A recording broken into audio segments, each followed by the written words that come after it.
Back at Texas World Speedway with just over an hour and a half remaining. We take a look now, David Donahue, at the compact standings.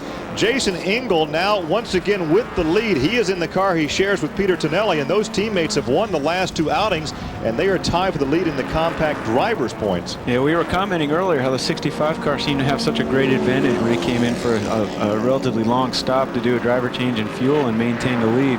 But the 78 car seems to really have caught up. It's passed him. And in the last series of about 5 or 6 laps has pulled out about 2 seconds overall lead on them. Yeah, one time about a 22-second advantage over the Norris Mitchell, number 65. So the pass of the lead occurred in the last hour of the competition here. Sure, now they've got a 25-second lead, so they're definitely pulling it out. It seems like now about a second a lap. The 25-second lead is a very, very big lead. Well, yeah, I mean, even the slower cars here, I don't mean to say slow because they're definitely not. They're only going about 130 on the front straight here. The Grand Sports cars are reaching just over 140. So they're definitely not slow. These guys, it may look like they're out for Sunday drive sometimes, but they're really trying and working hard. You can see how they're kind of falling out of the cars when they get out. We've had emergency crews called to pits before the car even comes in, just because of heat just off in the aggravator. Well, you can see the difference in the classes right there. Oh, sure. This compact being passed on the high end of the area. Here you see the 71 car that had electrical problems earlier on. He's back out there. And there's a lower groove, too, that these compact cars are taking. They're down actually almost on the apron. Yeah, they use the apron with a couple of distance, as Randy said earlier and I said earlier.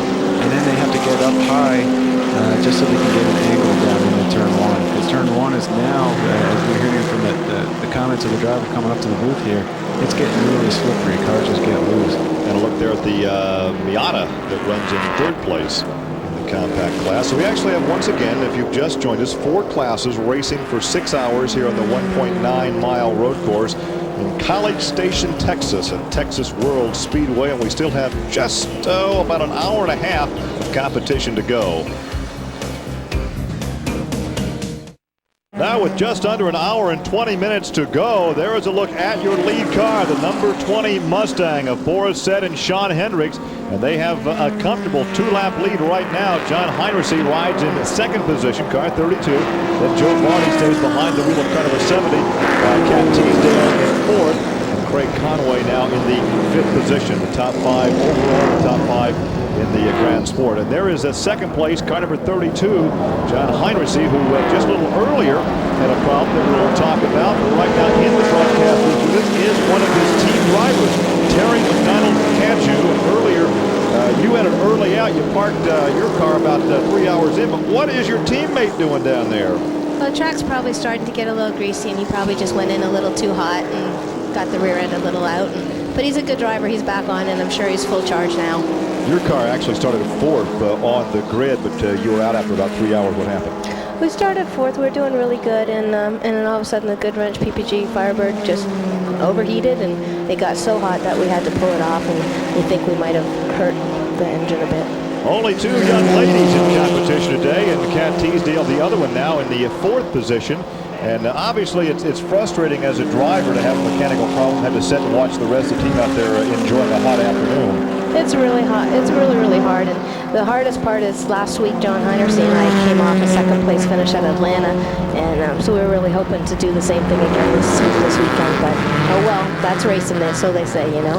And we're seeing again how slick it's actually getting through that infield section. We've had a buildup of rubber, the marbles out there, and the groove is very, very narrow. I also got to remember that, Greg, it's probably 90 degrees outside, regular temperature. So when you add the car and the tires, it gets really, really hot, and so the track gets slippery. Well, there's the other young lady who's out there. That's Cat Teasdale, who has dual citizenship with Canada and the US of A. It has several different homes that he passes around. And I think that we can check in with Greg in the pit lane. Actually, teammate to Cat Teasdale is with me here, last year's Grand Sports champion. And, you know, we hear a lot about that cliche, but it's very true. To finish first you must finish. And Andy, you've amassed quite a record in doing just that. I think since June of '92, you've had 35 consecutive finishes in some 164 hours of racing. That's maybe why you were champion last year. Well, yeah, exactly. Yeah, definitely. Finishing last year, all the races meant that we were the championship team, and I won the championship. It's hard to say. You align yourself with a team like this, it makes the finishing really easy. I just do my job and bring the car home, but they give me a car that I can bring home. Right now, you're bringing it home, but you're a few laps down to the leading Mustang. Anything you can do about them today, you think? No, we really had to run our pace today. It's a 6-hour race. There's probably 3 or 4 cars that were running a pace that was a second or two quicker than us. Well, we can't do much about it. We just have to run our race and see what happens. Why is that? Why can't you run that pace for the 6 hours? What's the problem? The car just won't go that fast. Well, that's about as honest as it gets, We'll get back up to the booth, Gary. Well, we continue to watch Cat, the 5th place car number 2, making a pit stop. This is the Conway Goad Pilgrim, and Teasdale's also listed as a driver on that car. So many of these cars have 4 drivers listed, but they also interact between the two. Goad is actually going in the car, as we'll do a tire change. It should be David Donahue, the last stop for this team. Hopefully it is, yeah. Unless they have another problem, they'll be able to run to the finish. Like we said earlier, the Pontiac can probably run about an hour and a half. Would that be about accurate, Terry? Just under an hour and a half, more like an hour and 20. Yeah, see, we'll walk through the paddock and you get different stories from everybody. So the 4 guys are saying the Pontiac's can go for about an hour 30, hour 40 minutes, and it goes the other way around. And the only thing that's really conclusive is that Mazdas can only go about an hour. That's if they're getting off of fuel, which obviously the assembly car is not. The owners of this team actually are involved with the building of the pace cars for NASCAR. So they're involved with building all the Pontiac pace cars, so they know their way around these type of cars.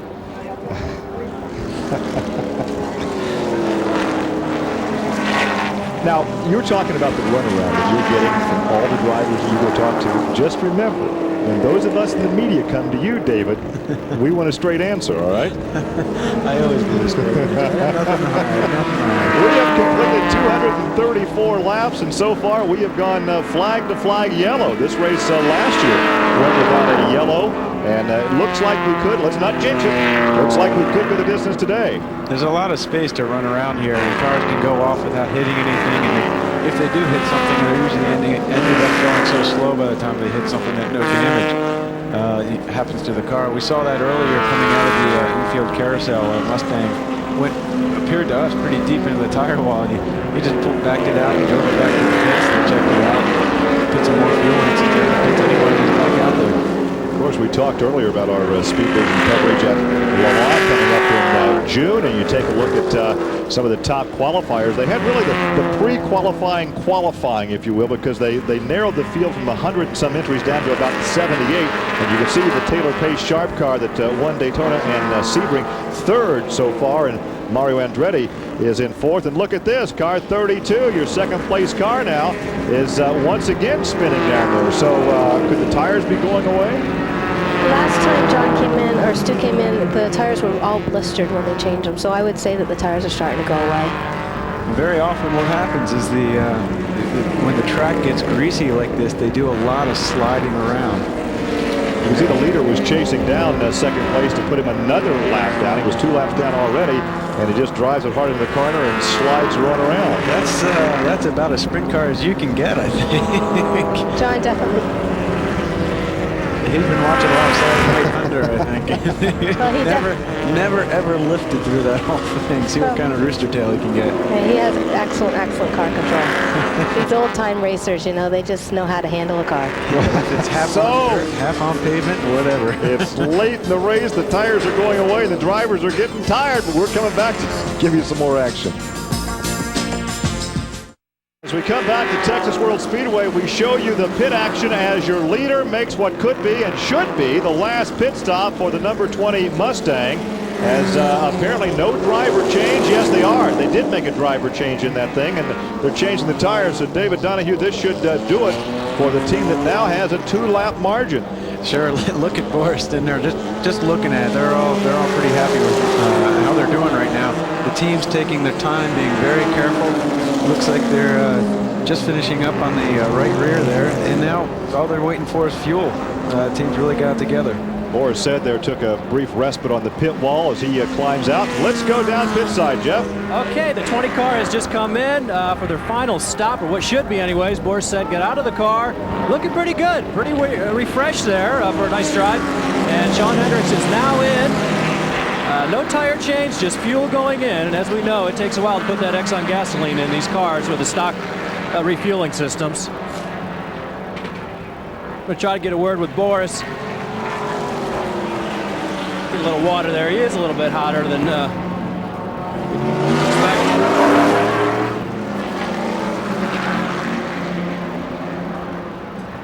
expected. Okay, here we go, Boris. Great run out there. Yeah, I mean, the car's working perfect. All the Steeda guys are doing a great job. You know, hopefully now we can just bring it home and keep our fingers crossed the Ford Mustang will go one more hour and be the first Mustang to ever win an endurance race. Let's hope so. I mean, you guys had a great run today. How are the brakes holding up? They still sounding good? Yeah, right now, I mean, we still have half the pads left, so that's not a worry for us at all. That's great. Sounds like the Mustangs have finally gotten their brake woes taken care of and perhaps go on to a win today. Well, they will come out of the pits with a lap advantage. And when we talked about the brakes, David, you had a big smile on your face. What was that about? I just remember talking to my friend Paul Hacker, and he had trouble with the brakes. It looks like the number one car is in the pits. Fourth place overall is in the pits. The hood is up. Jack stand underneath, which means they're doing real work to it. Let's see what they're trying to do here. They got to lift the car up just to get it off the jack stand because they already pulled away the jack. So that is Kat Teasdale, who had been in fourth position when she brought the Pontiac Firebird Formula into the pit. There they go. They got it down. Slam the hood, and the young lady is away. And just a little mistiming, I guess, with the jack man. It very often happens with the guys when they're in a real rush in the pits. You shove the jack stand under there for safety, and you can't really see it as you're standing right next to the car. You put the car down, and you're not really looking to see if it's all the way down. You run over to the other side, and of course both wheels are down on the other side. So you start jacking it up again, and of course, you know, when you put the car back down, it's not all the way down, and everyone's got to wait. And you see how together the guys were there, just trying to get the car up, trying to lift it by themselves if they could. That has to be the most anxious time for a driver. You're doing your part on the racetrack. They're in the pits. You're strapped in the cockpit. You can't do a thing until they finish up. Let's go back trackside, Greg. Well, we're with the driver who just got out of the number one entry, Kat Teasdale, obviously running up in the top 5, fourth right now. Not quite the pace maybe for that lead Mustang, but you're doing well otherwise. Well, you know, the Midland Baldwin Pontiac racing car number one is running strong. It's not running as strong as what the Mustang is. We just can't keep that pace up. So we're running the pace that we had set. We had talked about it in our meeting together, and we're doing the best we can with the car. The car's hurting a little bit. It's not quite as happy as it was when it first started, but not much. I mean, last year when we were here, the cars are running a little bit harder than even what we are now. So we're hopeful to be able to be on the podium when it all is said and done. The number 2 car is running really strong as well. Hood was up. Any problem seriously? Not really seriously. It's just hot. You know, we're standing in Texas in May, and it's pretty warm here. The cars are running a little bit warmer. The turbo cars are running awesome out there as well. The Maz is running really strong, but you know, we've been able to keep our car out there. The 32 Pontiac's been running really strong as well. So we're hopeful that a Pontiac will be on the podium, if not 1, maybe 2. And again, they're just trying to get it to the finish. Well, David Donahue here in the broadcast booth. It's nice and cool, but we're watching the action that continues to run hot. And I want to talk a little bit about what happens in the last hour of a competition like this. And we'll do this when we take this break and come back to Texas World Speedway. Now into our final hour of the 6-hour endurance here at Texas World Speedway, and you're looking at the car in second place overall. That is John Heinrichs in car 32, and we're anticipating a pit stop. Here he comes right now. This will be a timed fuel stop, so apparently no driver change. And Greg, this should be the last stop for this team. They come in about 25 seconds back in second place. Well, that's why they're doing the time stop. They want to try and stay on the same lap. He is now down in pit lane. In fact, they are going to go for a driver change. They want an absolutely fresh driver on board, so Hayter is ready to go. These two have done this driver's change many, many times, so it should hopefully go off without a hitch. and they are going after it again. They're going to put new tires on so that they've got fresh rubber on the car, but instead of taking the fuel to the very top of the tank, they're going to put in just enough to guarantee that they can make it to the finish. That's what they're in the process of right now, working on the tire. A problem, one of the tires got away. That's going to cost time on that right side. One of the tires got away. Fortunately, it was one of the tires that had already come off the car, so no problem there. The hood's going up. They're going to, I think, top off a little bit of oil. Exactly, that's what they're going to do, and they're going to get a penalty, apparently. One of the IMSA officials has come up. You know, this is ironic. Right before he came in, team owner Joe Aquilani said, boy, this is when your heart goes into your throat because you got to have this go without any problems. And they've had one. It's going to get compounded by the penalty. So things not going quite the way they want right now, Gary. So that penalty will be what? A stop and go? No, a 10-second penalty for that tire rolling away. So that will be very costly. Now they had yet to make their final pit stop, and there you see the tire rolling away. The Aaron tire cost them 10 additional seconds in that pit lane. They came in some 25 seconds behind the leader, but the leader has made apparently the last pit stop. And there is the penalty right there. The IMSA official holding the car an additional 10 seconds, steps away, and Stu Hainer is back in competition. But what a costly 1 minute and 23 seconds on that stop. Now you asked me before what it's like out in on the track at the end and what's frustrating and what's not frustrating. And there isn't anything more frustrating than just sitting there in the pits with a darn IMSA official with one hand out, making you stop and sit there. Well, before they made the stop, if we take a look at your leader, that is Sean Hendrick now in the car for the final driving leg. Boris said had been in it for a while. Now Boris is having a rest, and Sean Hendrick will take it to the checkered flag with the last 55 minutes or so.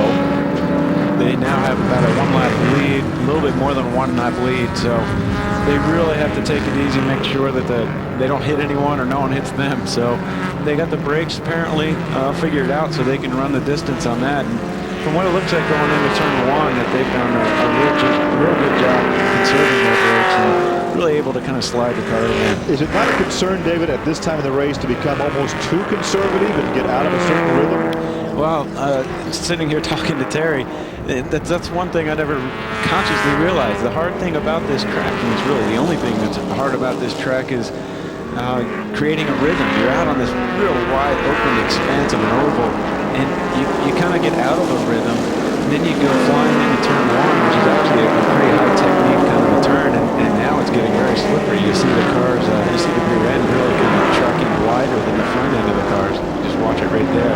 See how it gets a little bit loose there, the rear end coming around. And then you get to the infield section, which is you're just throwing it back and forth, and then you get back out on the oval again. It's really hard to get rid of that.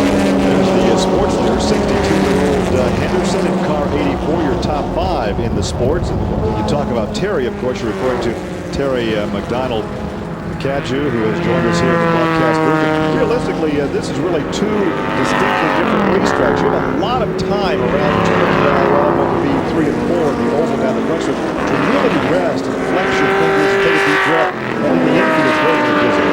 Exactly. Out on the oval, you have time to tighten your belts and grab a drink of water, and then through the infield, it's like total panic. Just turn, and get on it, and away you go. So it's like total boredom and then total busyness. And it's funny when you describe it to people who don't really understand racing, because I feel the same way Terry does. That's the fastest part of the track. It's like doing 130, 140 miles an hour, and it feels kind of funny when you tell someone that's the time you get to relax, but in reality it is. Touring top 5 coming up, car number 31, now running 13th overall, but first in the touring class. So once again, if you just joined us here at Texas World Speedway, we do have 4 different classes running. Green is out in front. In fact, John Green leads by 1 point in the driver's standings over teammate Terry Burwood. They once again are out in front, and there is your compact leader, car number 65. The compact car is 16th overall, but that's the Norris Mitchell entry, and they are leading. So they led early, then they dropped back to second position. They have now reassumed the top spot, and there's a look at the top 5 in the compact division. At this point in the race, David, and Terry, would you like to jump in? Is the car starting to talk to you? Are you trying to talk to the car just to get into the last 45 or 50 minutes? The car's usually crying to you at this point in the game.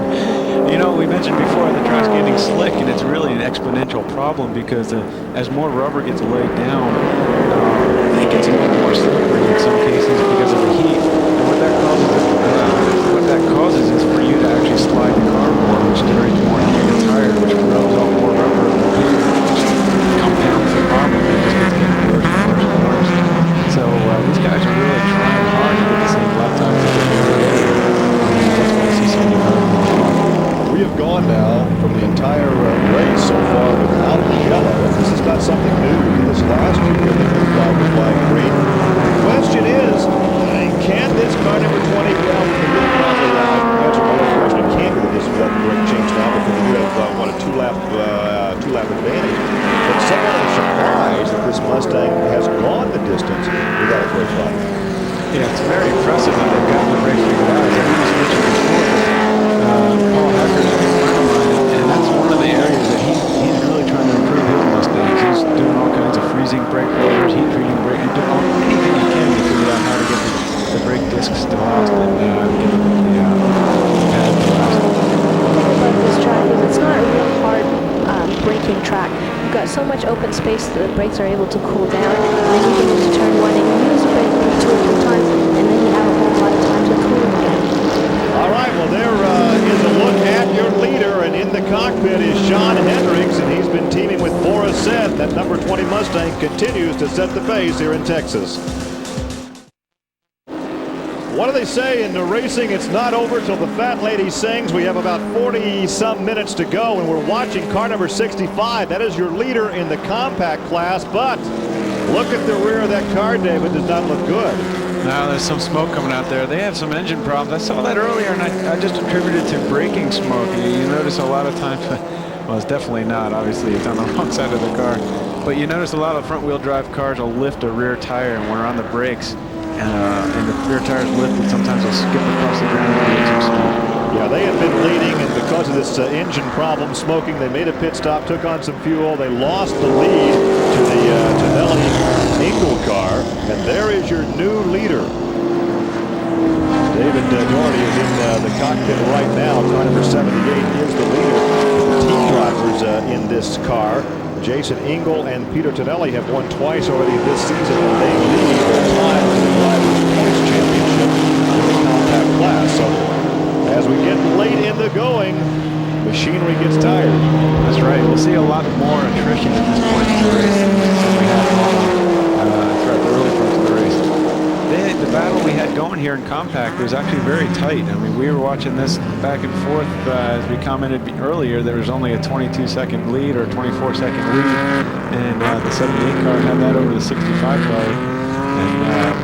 And when the 65 car came in for the engine problem, it was leading by a couple seconds as well. You can see the compact class car right tucked up behind the Grand Sport car, and they're running right together through that infield section. So right now we'll see how fast that compact car really is when it starts to leg it out on the high banks. Yeah, you'll see the Mustang go high and the compact go low, try to cut the distance. Well, there is a familiar race car for you, is it not? Yes, it is. It's a little bit less modified than the original ride. But the M3's had a real tough time here. His first endurance appearance, and that has to be a thrill to drive over 6 hours. One thing about this series, you get plenty of laps in the race car. Russ Wiles is a BMW veteran, big BMW CCA member. He won the One Lap of America 2 years ago, and after he surprised everybody, finished second to Porsche Turbo. The M3 was first introduced. He's not doing the One Lap this year, but he's trying to make a go at racing. He's still having such a great time with it. Do you ever have time to drive that thing? I've been asked to do it this year. I've been avoiding it for just a week of no sleep. I drove the very first one, 1984. I tell you, it is taxing. We only had 2 drivers with 8,700 miles in 7 days, night and day. Right now, they're only racing 6 hours. By comparison to One Lap America, 6 hours in a sprint race. You hear so many stories about it from you guys. It's impressive. That's why I'm actually kind of interested. A lot of that about that because that was like 16 years ago or 12 years ago when I did it in 1984. So once again,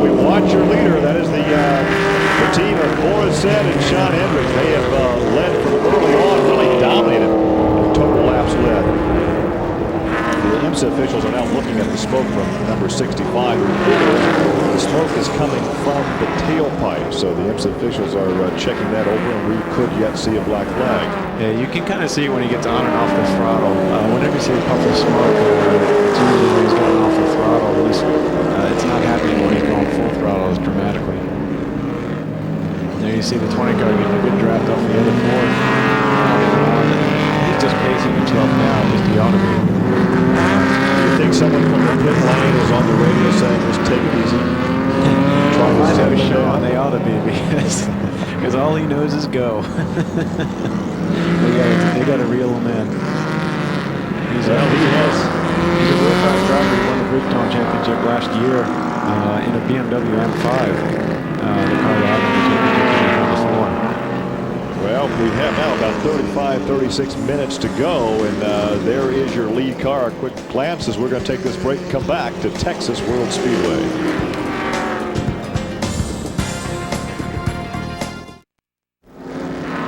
And now you can see by the running clock, 7.5 minutes remaining, and Sean Hendricks has that Mustang out in front. In fact, they are going for the first win for a Mustang, and Stu Hayner over 2 laps behind in second place. Then Doug Goad is third. Tremblay, your fast qualifier, they have made numerous pit stops in car number 70. They're back there in fourth position. Once again, their leader out in front, and they have totally dominated this race. They really have. They have a big lead right now, 2.5 laps, excuse me. And they've basically done what my crew members keep saying to me, just get an early lead and extend it. And keep it. Like I said earlier as well, it's really a sprint race. And you see now, since they have 2.5 lap lead, they've been dicing it various parts of during the course of this race with other cars. And other cars have broken. They've not broken. They've really got rid of it right now. As we're watching the leader in the sports class there, Henderson at 84. With all the rubber being laid down today, you guys have the big race tomorrow, 500 miler. How slow can this race definitely be? Well, that's a good question. I have no idea. The track really usually does change over the course of a race, let alone between races. So tomorrow morning, hopefully the track will be completely different. We'll be able to feel that out. But even during our race, it'll change. 288 laps now complete for your overall leader. That is the Morissette Sean Hendrick car, and they have led now 251 of those laps. You talk about total domination on this racetrack here this afternoon. And a real interesting part of that is their fastest lap of the race was on lap 182, and that was when they were trying to get back in the lead. They don't particularly like being in second place, that's for sure. 4 classes racing in competition this afternoon, and there is your class leader in the touring class. Car number 31, Gary Blackman. Blackman was also the fast qualifier yesterday in that qualifying session, so he has had the lead for much of the day. The other enjoying a 2-lap lead right now, so he also is really trying to pace himself. Compact class is being led by car number 78. We talk about Ford winning for the day. Well, of course, we have Jeff Turner covering the pit area from our pit announcers. He won in a Ford Taurus back, I think it was 1980, so it's been a while since we've had a victory, and this will be the first for a Mustang.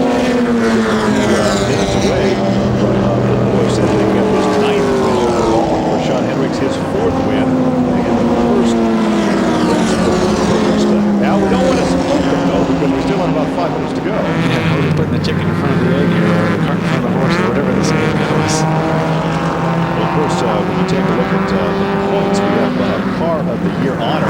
Each car, as they win in their class, gets points. The car with the most points at the end of the year then will receive the Car of the Year award. Right now, the Nissan has 75 points, all accumulated in the compact manufacturing division. There's the Firebird Formula, along with the Supra and the Prelude are tied for second, and the Mazda is back there in 5th position. So we'll have, in addition to a points championship in driver, we'll also have Car of the Year right now being led by Nissan. Speaking of leading, there is your lead driver right where Sean is out in front. Sean Hendricks.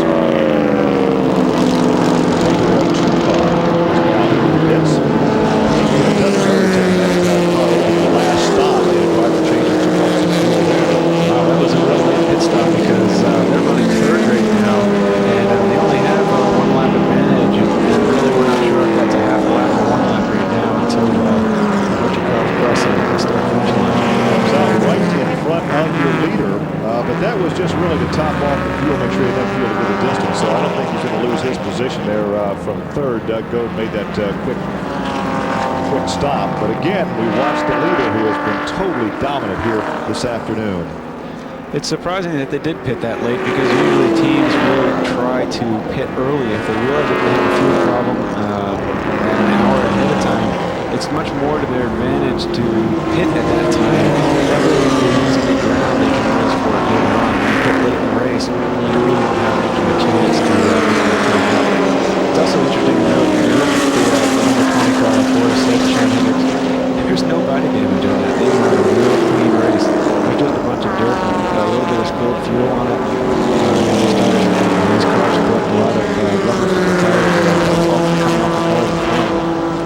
Other than that, there's no two things in it. Now about 2.5 minutes away from going flag to flag green. We had a couple complications down at the infield road section, but we've had green throughout. And this will be the second straight year that they've gone flag to flag green. That's quite an accomplishment and a tribute to the drivers. Look at this, too wide. Hey, remember what I said before? Sean Hendricks never gives up. He's running too wide now, all through 1, all through 2, all the way through 3. Jeff Berner, as we talked about having a victory for a Ford so many years ago, is standing by with a guy that should be a very happy individual in about 2 minutes. Jeff?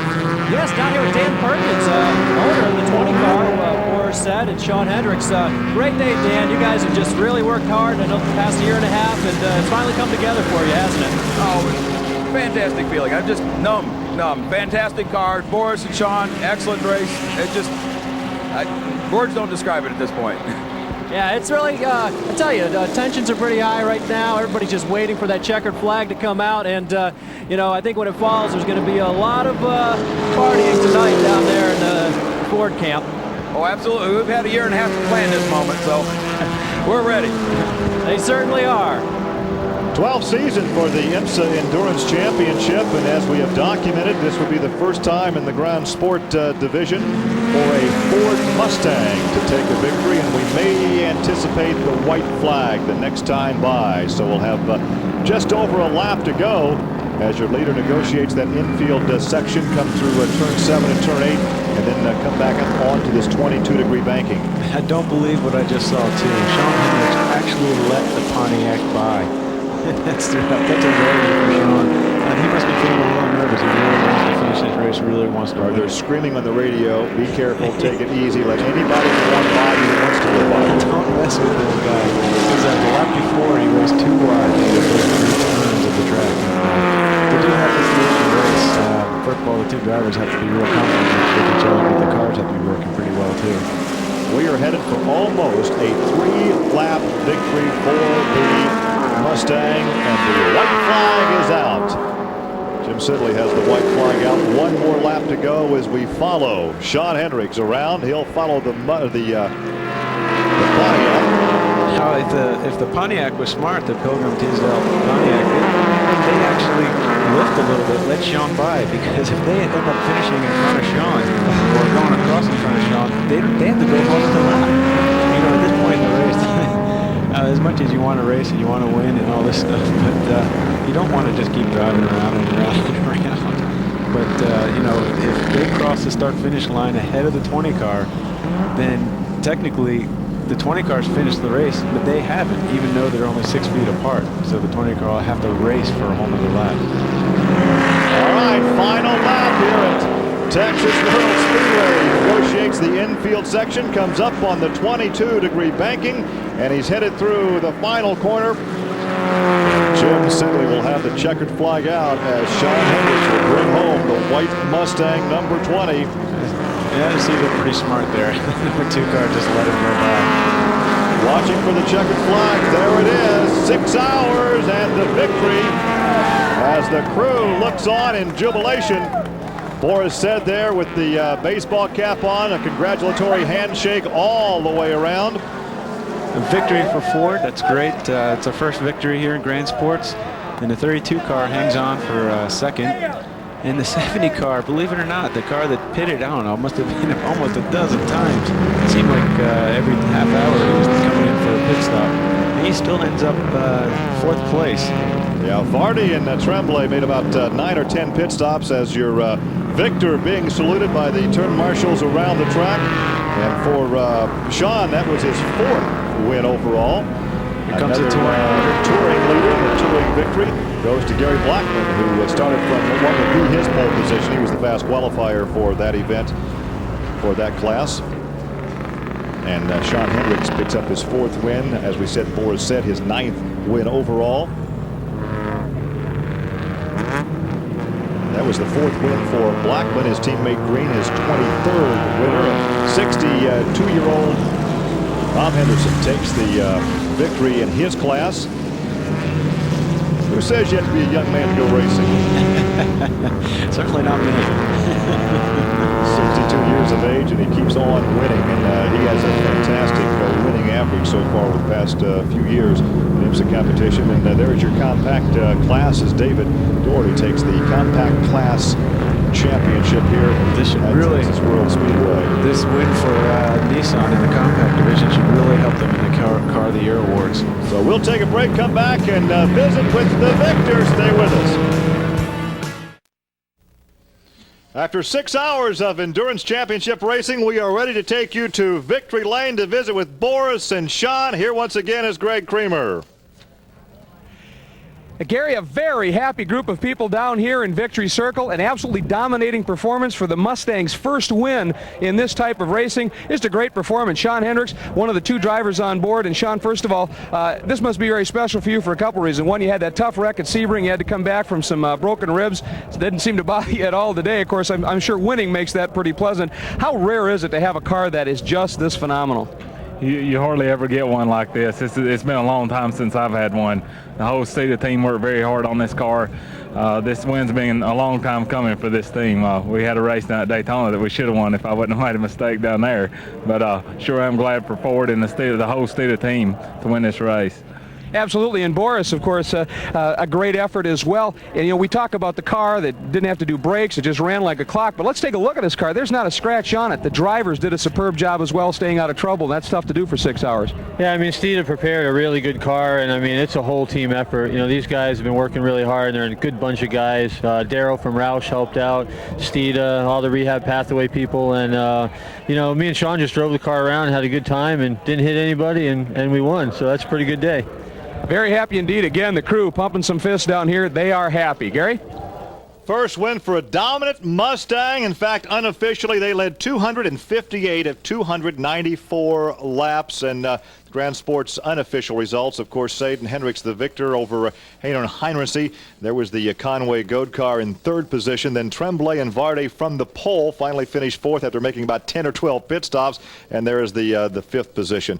Now we take a look at the unofficial sports results, and once again for the 3rd time this season the Van Cleve and Johnson team took the victory. There is the touring unofficial results, and then quickly we'll wrap up with the compact cars, and there once again the top 5, Tonelli and Engel winning for the 3rd time this season. So that will wrap it up from Texas World Speedway. As we tell you, coming up a bit later in June, we ask you to join us on the 19th from Watkins Glen, 8 p.m. Eastern Time for the IMSA Endurance Championship. And so our congratulations to Boris Said and Sean Hendricks. For David Donahue, Jeff Perner, and Greg Creamer, I'm Gary Lee. Thanks for joining us. So long from Texas World Speedway.